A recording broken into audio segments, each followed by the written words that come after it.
परिचय। अंकिता, तुम्हें पता है विकास जैविक जन समूहों की आनुवांशिक अभिलक्षणों में अनुक्रमिक पीढ़ियों में होने वाला कोई भी परिवर्तन होता है। हाँ, तथा विविधता सजीवों में सामान्य अभिलक्षणों से अलग विकसित होने वाली संरचनात्मक, कार्यात्मक या व्यवहारात्मक परिवर्तन होती है।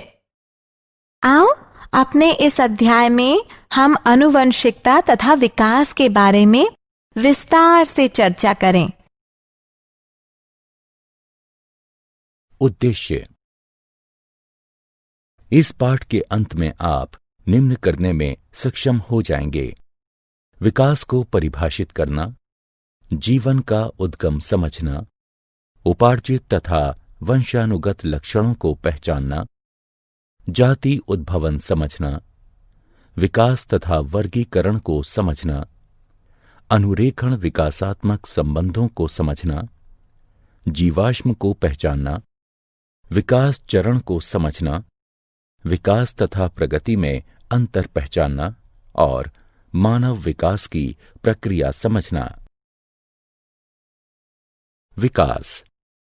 विकास एक सतत प्रक्रिया होती है जिससे होकर वर्तमान जीव तथा पौधे जीवन के उद्गम के समय से विकसित हुए हैं।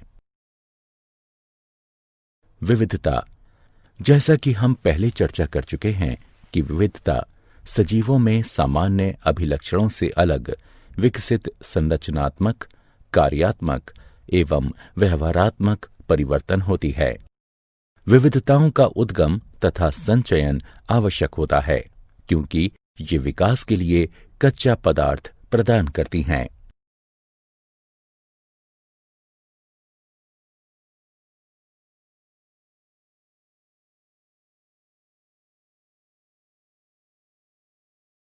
विविधताओं के प्रकार। विविधता आनुवंशिक या गैर आनुवंशिक हो सकती है। आनुवंशिक विविधता विकास में प्रतिभागिता करती है, जबकि गैर आनुवंशिक विविधता विकास में प्रतिभागिता नहीं करती है। कोशिकाओं की प्रवृत्ति के आधार पर जहां ये विविधता उत्पन्न होती है, दो प्रकार की विविधताएं होती हैं: सोमेटोजेनिक विविधता या उपार्जित लक्षण, भ्रूणीय या ब्लास्टोजेनिक विविधता। सोमेटोजेनिक विविधता वे विविधताएं होती हैं जो किसी जीव की आयु के दौरान किसी भी समय जीव की दैहिक कोशिकाओं तक ही सीमित होती हैं तथा ये विविधता जीव के साथ ही मृत हो जाती है एवं ये गैर आनुवंशिक होती हैं। ऐसी विविधताएं जीवों के जीन में पाई जाती हैं। ये या तो पहले से ही उनके पूर्वजों में उपस्थित होती हैं या समय के साथ उत्पन्न हो सकती हैं। ये विविधताएं आनुवंशिक होती हैं तथा विकास के लिए कच्चे पदार्थ का निर्माण करती हैं।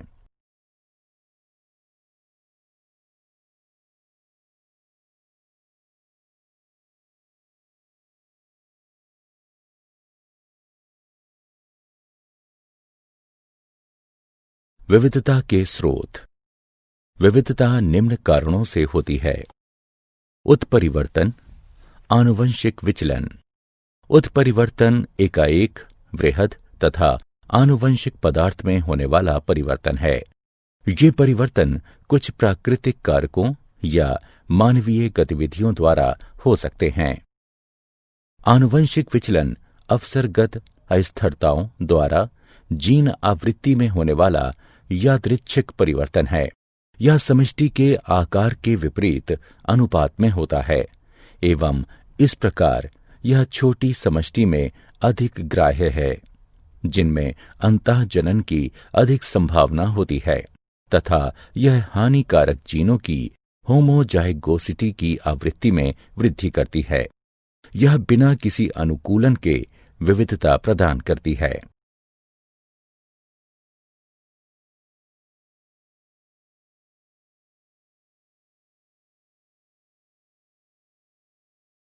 जीवन की उत्पत्ति। जीवन की उत्पत्ति के सिद्धांत को डार्विन के प्राकृतिक चयन के सिद्धांत द्वारा सर्वश्रेष्ठ रूप से समझाया गया है। इस सिद्धांत के 3 मुख्य बिंदु हैं। प्रत्येक जीव में जीवित रहने तथा जनन करने की क्षमता है। जनन के दौरान जीव प्रजातियों के साथ विविध अभिलक्षणों में विविधता प्रदर्शित करते हैं। लाभप्रद अभिलक्षणों के साथ जीवों में अधिक जनन करने की क्षमता होती है। वे अभिलक्षण जो जीवों के जीवित रहने में सहायता करते हैं, वे उनकी संतानों द्वारा आनुवंशिक रूप से अपनाए जाते हैं तथा पीढ़ी दर पीढ़ी ये धीरे धीरे बढ़ती हैं या ये प्राकृतिक रूप से चयनित हो जाती हैं। स्टैनले एल मिलर तथा हैरोल्ड सी उरे ने सन 1953 में अपने अनुरूपण प्रयोग में लघुकारक स्थितियों के अंतर्गत अति साधारण यौगिकों से साधारण यौगिकों के गठन को प्रयोग से सिद्ध किया था।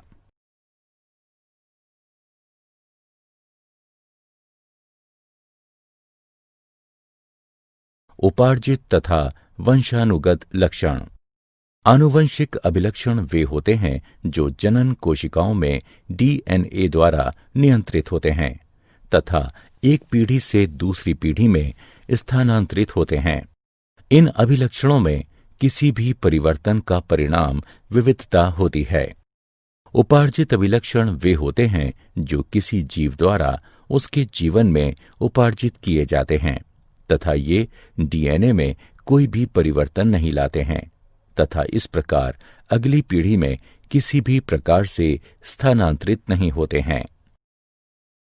जाति उद्भव। जीव उद्भव नई प्रजातियों के बनने की प्रक्रिया है। जब भौगोलिक रूप से एकाकी सदस्यों के मध्य विविधता उत्पन्न हो जाती है, जिनके कारण से जनन वियोजन होता है, जहां कुछ प्रजातियां एक दूसरे के साथ जनन नहीं करती हैं।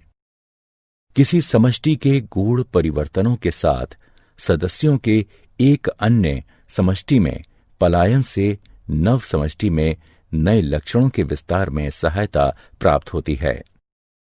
आनुवंशिक विचलन वह होती है जो प्राकृतिक आपदा के कारण एक जनसंख्या से कुछ जीनों को निष्कासित कर देती है या मृत्यु जीन आवृत्ति में परिवर्तन लाती है।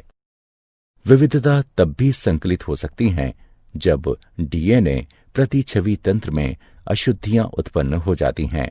गुणसूत्र संख्या में परिवर्तन से भी 2 उपसमूहों में भयंकर अंतर उत्पन्न हो सकते हैं।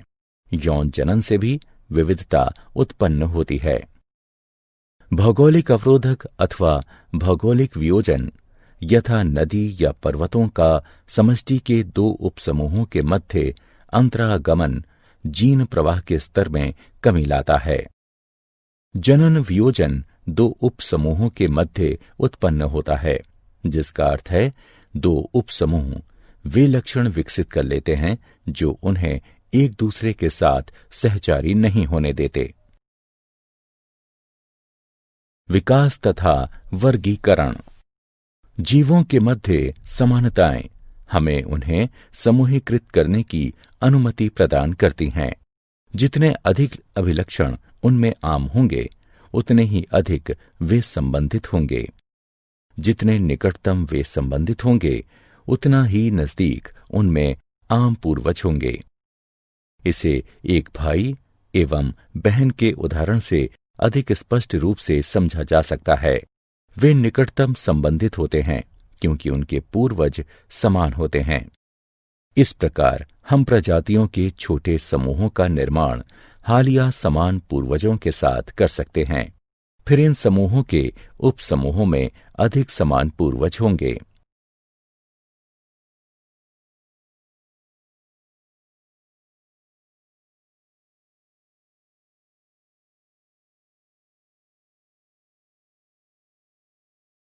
विकासात्मक संबंधों का अनुरेखण। विविध जैविक अध्ययन हमें बतलाते हैं कि अपने उद्भव के बाद से ही जीव अपने नए रूपों में विकसित होने के लिए अपनी संरचनाओं में विविध परिवर्तनों से होकर गुजर रहे हैं। विभिन्न प्रकार के जीवों में कुछ समान प्रकार की विशिष्टताएं विकास के पक्ष में प्रमाण प्रस्तुत करती हैं, क्योंकि उन्हें एक समान पूर्वज से विकसित हुआ माना जा सकता है। कुछ महत्वपूर्ण स्रोत जो जैव विकास के लिए प्रमाण प्रस्तुत करते हैं वे हैं समजात अंग, समरूप अंग। समजात अंग वे अंग होते हैं जिनकी मूल संरचना समान होती है लेकिन कार्य भिन्न होते हैं। उदाहरण, एक मेढक, पक्षी तथा पुरुष का अग्रबाहु। यह हड्डी की एक ही मूल संकल्पना पर निर्मित होते हैं, किंतु इनके कार्य भिन्न होते हैं, यथा कूदना, उड़ना तथा पकड़ना। समरूप अंग वे अंग होते हैं जिनकी मूल संरचना तो भिन्न होती है, किंतु उनके कार्य समान होते हैं। उदाहरण, कीटों तथा पक्षियों के पंखों की संरचना भिन्न होती है, किंतु वे उड़ने का ही कार्य करते हैं। जीवाश्म। अतीत में रहने वाले मृत पशुओं या पौधों के अवशेषों को जीवाश्म के रूप में जाना जाता है। एमोनाइट यानी अक्षय रुख, नाइटिया यानी मछली तथा राजासुर यानी डायनासोर जीवाश्मों के कुछ उदाहरण हैं। यदि हम मिट्टी को खोदते हैं तथा जीवाश्म को खोजना आरंभ करते हैं तो हम पाते हैं कि सतह के निकट उन जीवाश्मों की तुलना में नए जीवाश्म मिलते हैं जो हमें गहरी सतह में जाकर प्राप्त होते हैं। चलिए हम अब 100 मिलियन पूर्व से आरंभ करते हैं। कुछ अकशेरुक सागर तट पर मारे गए तथा रेत में दफन हो गए और रेत एकत्र होती गई तथा दाब के चलते रेतीले पत्थर बनते गए। लाखों वर्ष उपरांत एक क्षेत्र में रहने वाले डायनासोर मर गए तथा उनके शरीर मिट्टी में दब गए। यह मिट्टी चट्टानों में परिवर्तित हो गई। चट्टानों में पहले से ही अकशेरुकियों के जीवाश्म थे। इसके और कई लाखों वर्ष उपरांत अश्व जैसे जीवों के शरीर उस क्षेत्र में चट्टानों में दबकर पहले से बनी इन चट्टानों पर जीवाश्म बन गए। कई वर्ष उपरांत क्षरण अथवा जल प्रवाह के द्वारा कुछ चट्टानें हटीं तथा अश्वनुमा जीवाश्मों का पता चला।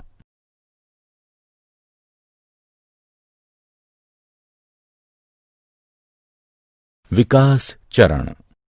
एक परिवर्तन जो आरंभ में किसी गुण के लिए लाभकारी होता है, बाद में भिन्न कार्यों के लिए भी उपयोगी हो जाता है। उदाहरण, पंख आरंभ में ठंडे मौसम में रोधन प्रदान करने के लिए उपयोगी थे, किंतु कालांतर में वे उड़ान भरने के लिए उपयोगी हो गए। कुछ डायनासोर में पंख पाए जाते थे, हालांकि उन्होंने उड़ने के लिए कभी भी पंखों का प्रयोग नहीं किया। विकास तथा प्रगति में अंतर। विकास में पुरानी प्रजातियां नई प्रजातियों के निर्माण के दौरान विलुप्त नहीं होती हैं तथा अधिकतर पुरानी तथा सामान्य प्रजातियां अभी भी जीवित हैं। विकसित प्रजातियां कभी भी पैतृक प्रजातियों से भिन्न नहीं होती हैं। विकास प्राकृतिक तथा आनुवंशिक विचलन पर आधारित होता है जो एक साथ मिलकर एक ऐसी समष्टि का निर्माण करते हैं जो अपनी पैतृक प्रजाति से वियुक्त होती है। मानव विकास। जैसा कि हम पूर्व में चर्चा कर चुके हैं कि मानव तथा बंदर बहुत ही निकटतम संबंधी प्रजातियां हैं। बहुत समय पूर्व इनके पूर्वज समान हुआ करते थे।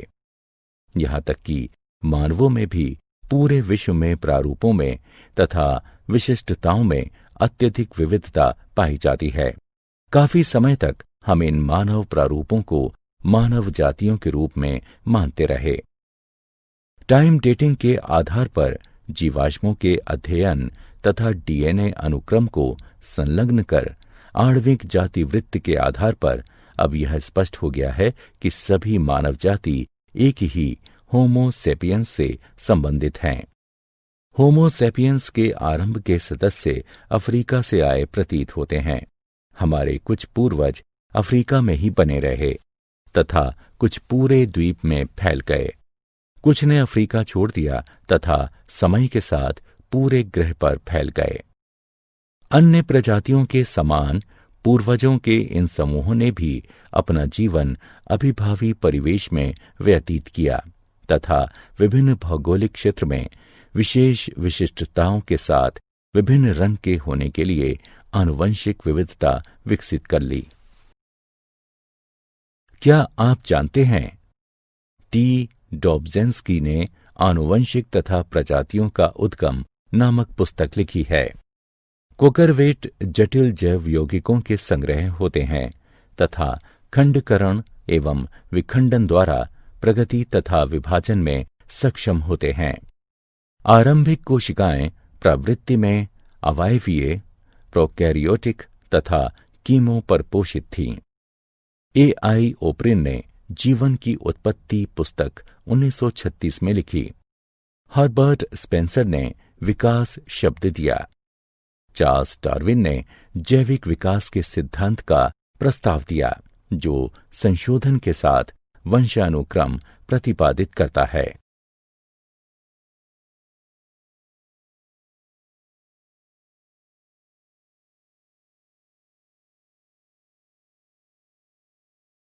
लिनार्डो दा विंसी को भूविज्ञान का जनक के रूप में भी जाना जाता है।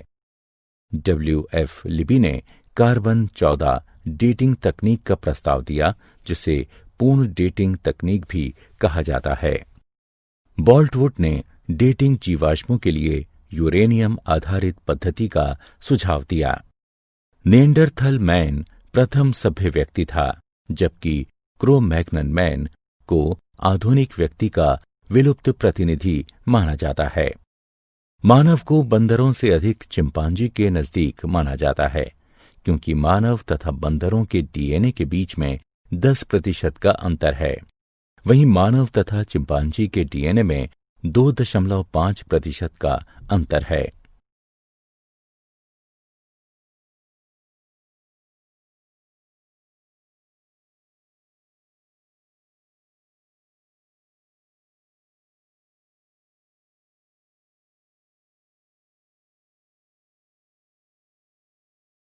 सारांश। आइए हमने जो कुछ सीखा है उसे संक्षेप में दोहराएं। विविधताओं के मुख्य स्रोत हैं उत्परिवर्तन, जीनों का पुनर्संयोजन, आनुवंशिक विचलन आदि। उत्परिवर्तन आनुवंशिक पदार्थ में एकाएक वृहद तथा आनुवंशिक परिवर्तन होते हैं। उत्परिवर्तन एक विकासात्मक कारक के रूप में कार्य करता है तथा समष्टि में विविधताओं का निर्माण करता है एवं उसे बनाए रखता है। प्राकृतिक चयन विभिन्न जनन के माध्यम से संचालित होता है, जिसकी वजह से कुछ लाभकारी आनुवंशिक विविधताएं समष्टि के अधिक से अधिक सदस्यों के बीच फैल जाती हैं। यह उनकी जीन आवृत्ति में वृद्धि करती हैं। आनुवंशिक विचलन पैतृक आवृत्ति में यादृच्छिक परिवर्तन होता है, जो अचानक उतार चढ़ाव से उत्पन्न होता है। आनुवंशिक विचलन कुछ विशिष्टताओं की आवृत्ति में वृद्धि करता है, जिनमें कुछ उत्तरजीविता लाभदायक होते हैं।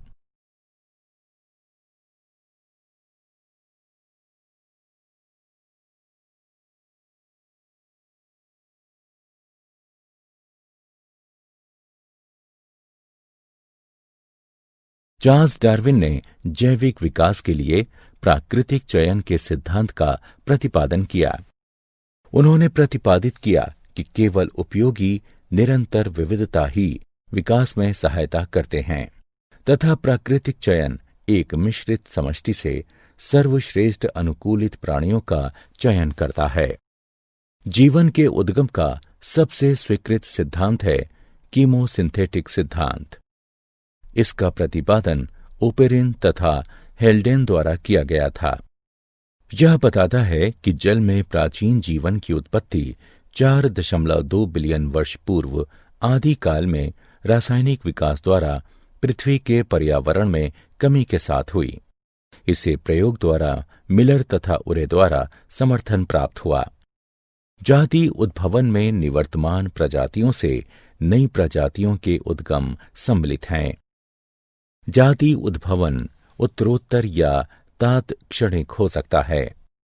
उत्तरोत्तर जाति उद्भवन विस्थानिक अथवा पृथक प्राणी समूह हो सकता है, जबकि तात्क्षणिक जाति उद्भव उत्परिवर्तन के द्वारा होता है।